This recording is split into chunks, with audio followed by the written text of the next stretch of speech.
Well, hello out there, everybody. This is Marvelous Mark from the Off the Rope Show. Stepping away from wrestling videos for the time being to do my college football previews. Last time, if you saw it, I did my SEC preview.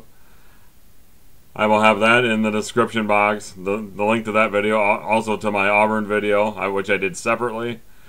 This time, I'm going to talk about the Big 12.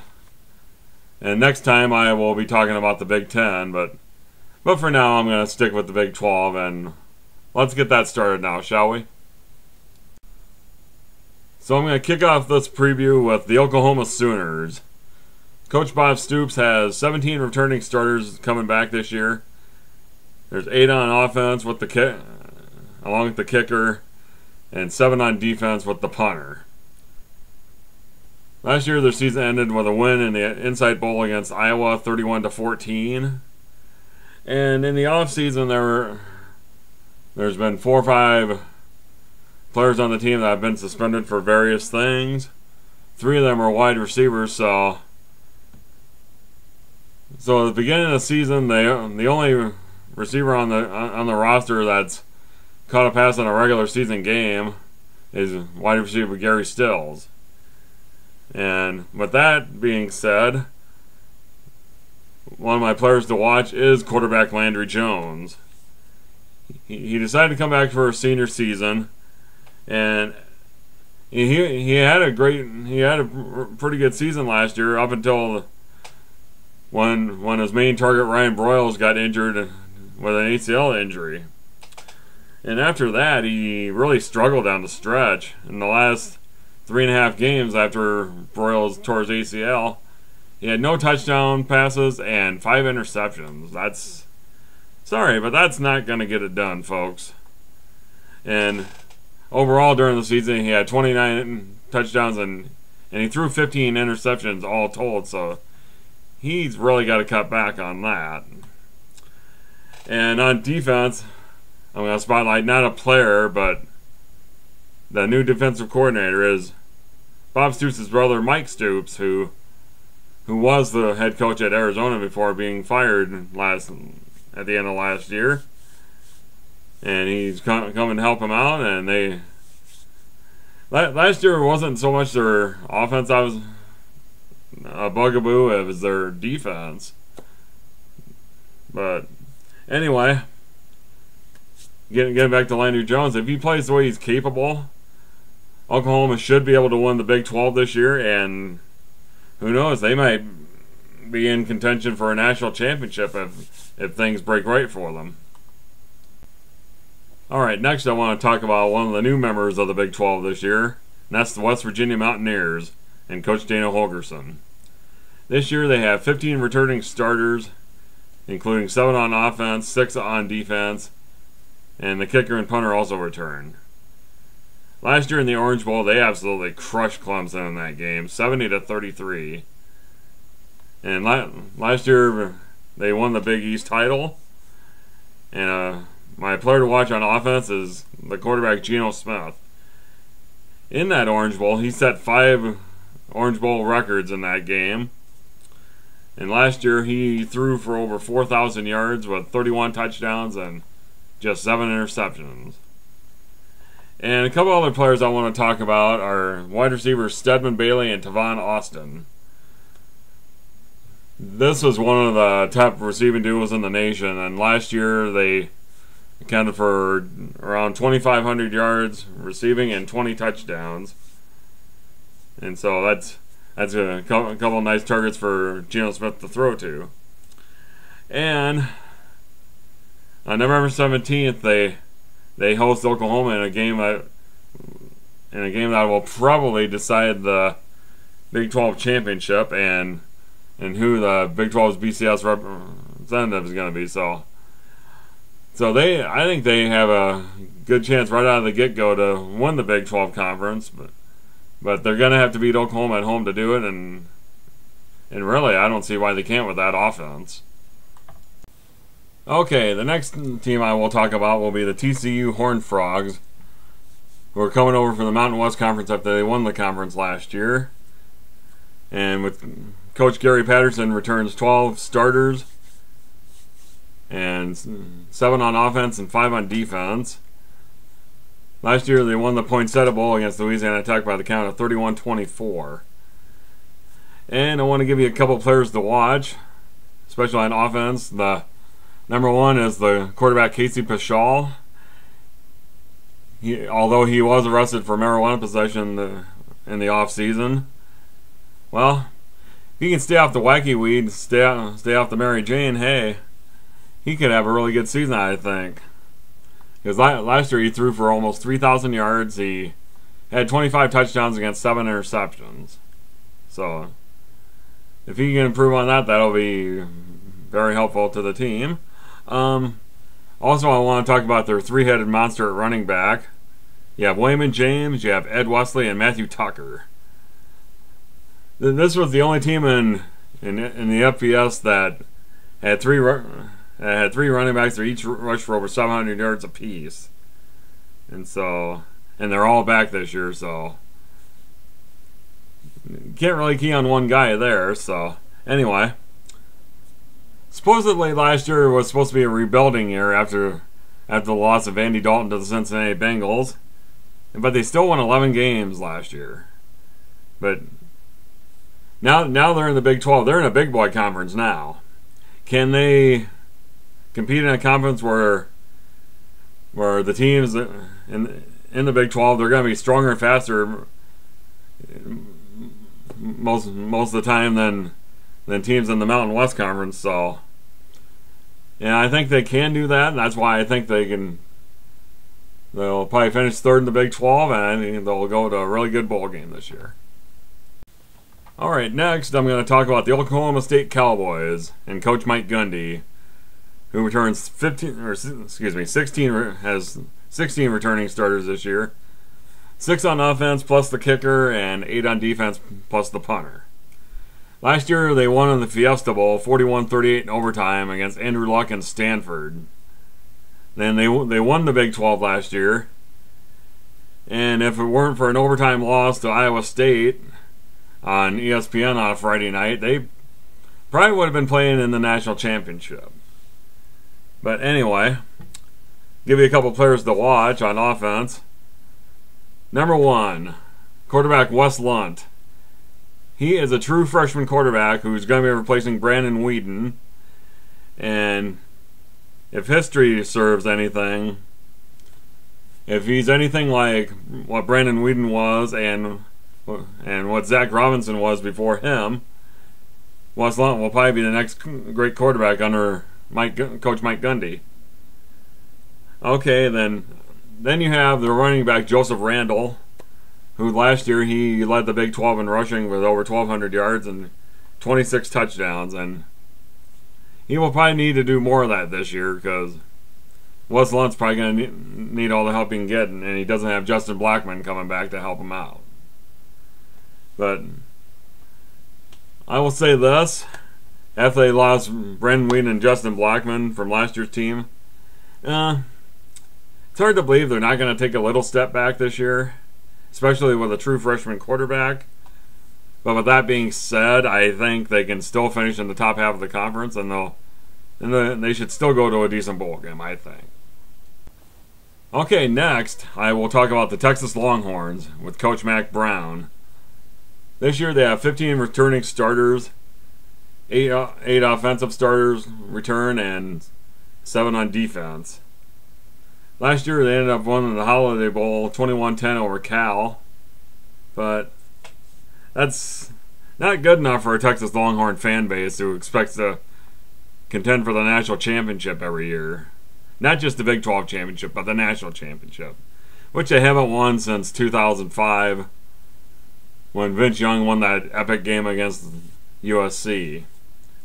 And they've only gone 13-12 over the last 2 years, which, when you get Mack Brown, who is a great recruiter, and I'm not going to dispute that at all because he is an excellent recruiter, and he gets pretty much whoever the hell he wants out of Texas every year. But when you're only going 13-12 over a 2-year span, and you're getting great recruits, it's got to come down to coaching. So, anyway, players to watch on offense, I got the quarterback David Ash. This year he won the starting job over Case McCoy in spring ball. And one thing about him, if he can avoid the mistakes that he made last year, I mean, if he can clean those up, not throw so many picks and fumbles and that, Longhorns are going to be greatly improved this year on offense. And on defense, you got probably the best defensive end tandem in the Big 12, Alex Okafor and Jackson Jeffcoat. Last year they combined for a total of 15 sacks before Jeffcoat tore his pectoral muscle and missed the rest of the season. Jackson Jeffcoat is the son of former Dallas Cowboy Jim Jeffcoat, by the way, if that last name sounds familiar to you. One question I have about this team: can they win 10 games? Yeah, they can. If they can find a quarterback that doesn't make mistakes or keeps them to a minimum.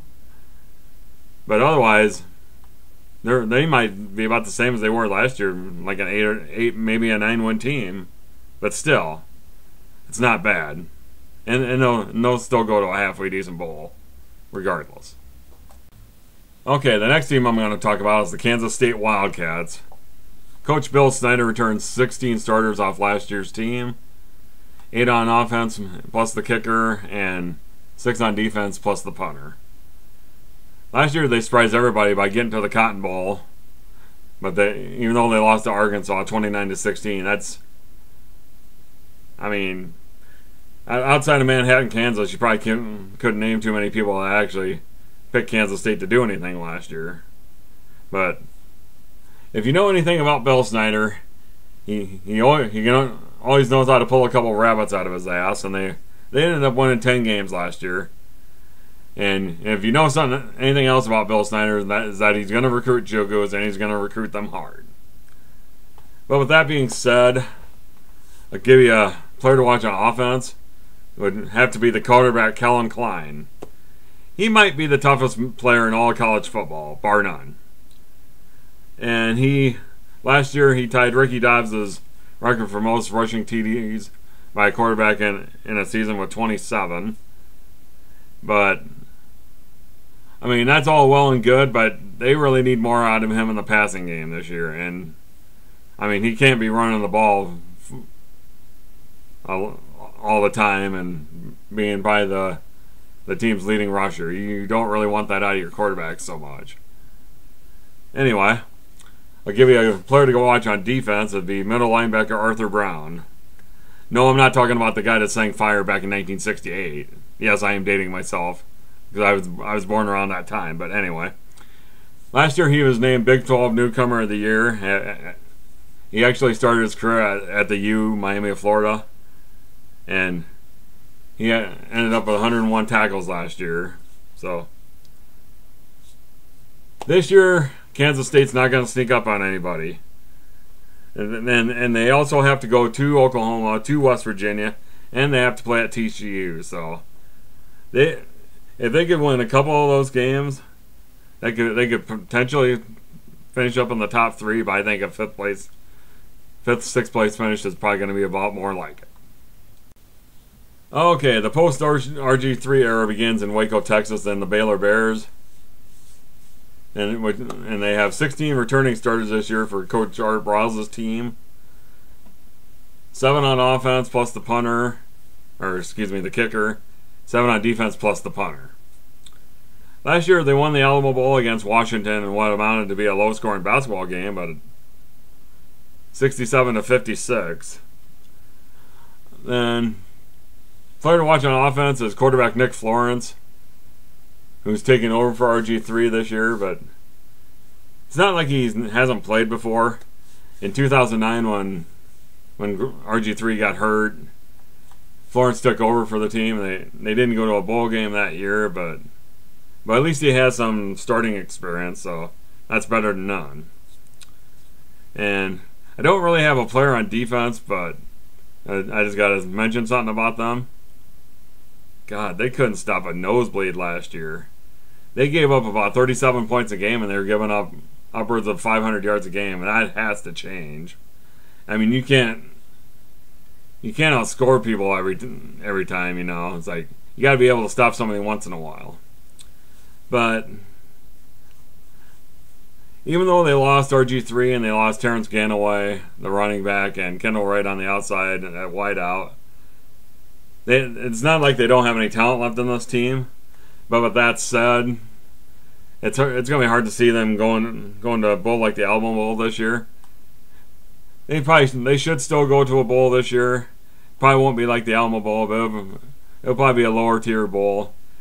It'll be the third year in a row that they've gone to a bowl. So I think they would be satisfied with that. I'm guessing I know they want to get further, but I think they're gonna be hard pressed to do that. All right, next I'm gonna talk about the guy who's on my shirt right here and the hat I'm wearing. I'm gonna talk about the Iowa State Cyclones and Coach Paul Rhodes. This year he brings back 12 returning starters, 6 on offense, 5 on defense, plus the punter Kirby Vanderkamp. Last year they lost in the Pinstripe Bowl to Rutgers 27-13. They willed themselves to a bowl game last year after they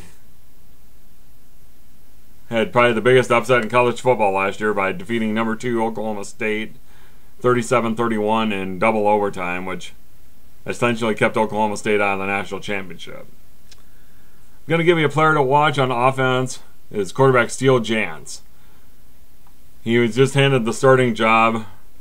He just beat out Jared Barnett for the starting job after dueling through spring ball and through the summer practices. This is the guy that was instrumental in the overtime win against Iowa last year, and he also helped them win against Connecticut and Northern Iowa last year.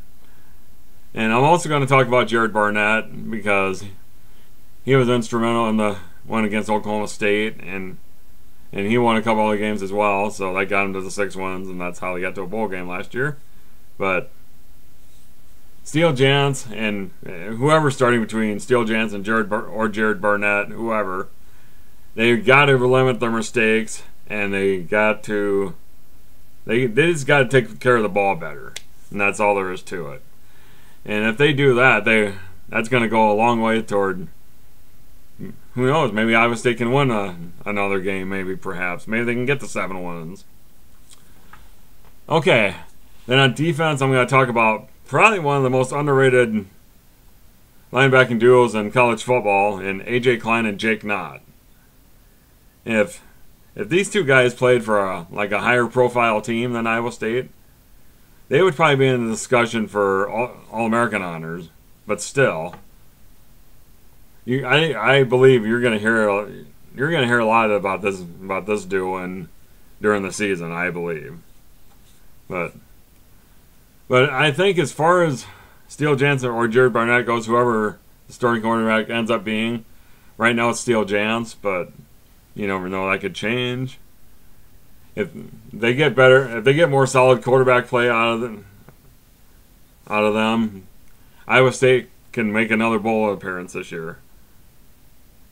Even with trips to TCU, Texas, and they have to play at Iowa in the Cy-Hawk Trophy game, they still might be able to make it to a bowl game, but you know, I think this year they're going to be really hard pressed to do it. Okay, next I'm going to talk about the Texas Tech Red Raiders and Coach Tommy Tuberville.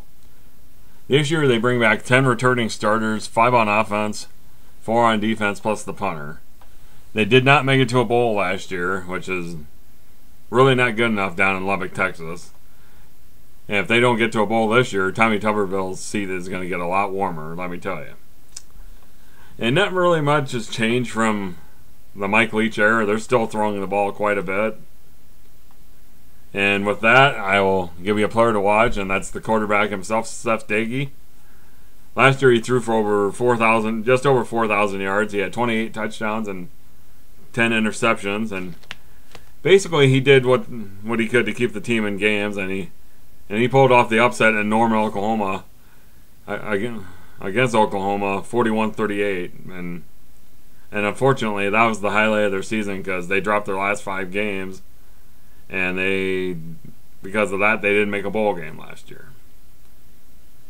And last year, their offense was absolutely dreadful, and they gave up 31. They gave up like 39 points a game, and they gave up about 485 points a game, or excuse me, about 485 yards per game, and that's unacceptable. It doesn't matter if you're playing Pop Warner football, or if you're playing the NFL, if you're playing the NFL, or if you're playing high school. I mean, that's inexcusable. And okay, as far as their season goes, if their defense doesn't show significant improvement, Tommy Tuberville might be out of a job at the end of this year. But with that said, they might be able to get into a bowl game, but I wouldn't bet on it. Okay, then lastly, I'm going to talk about the Kansas Jayhawks, who have a new head coach this year named Charlie Weis, who was the former coach at Notre Dame, and he was also a former offense coordinator with the New England Patriots, but recently he was the offensive coordinator down at Florida. And he also has a new defensive coordinator named Dave Campo, who was once the coach of the Dallas Cowboys.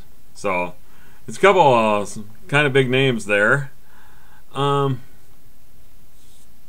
player to watch is quarterback Dane Christ, who played at Notre Dame. He was recruited by Charlie Weis to go to Notre Dame, and he's already got his degree from Notre Dame. But he still had eligibility left, so he's going to play at Kansas this year. And can't be any worse than what they had last year. Okay, then your defense. Oh my God, they were dead last in total defense and in scoring defense in 2011. And the only thing that means is that they can't get any worse. They can only improve from there. They gave up over 500 yards a game last year, and they gave up about 44 points a game, and that's just not going to get it done. Well, if they can at least double their win total from last year, that would be a big improvement. But I'm thinking they're probably about mid-October. They're going to be looking forward to basketball season. So I think Charlie Weis is going to have a long road ahead of him to try to turn this program around. Alright, that now concludes my Big 12 preview for this year. The way I did the teams was how I thought they were going to finish in the conference. I started with Oklahoma because I think they will win the conference. And I just went all the way through down to the bottom at Kansas. But anyway, leave your comments down below and tell me who you think is going to win the Big 12. If you think I'm off base on some of my predictions, let me know that as well, and I will see you later when I do my Northern Iowa Panthers preview, and I will also be doing my Big Ten preview to conclude my conference preview series. So I will see you later. Bye.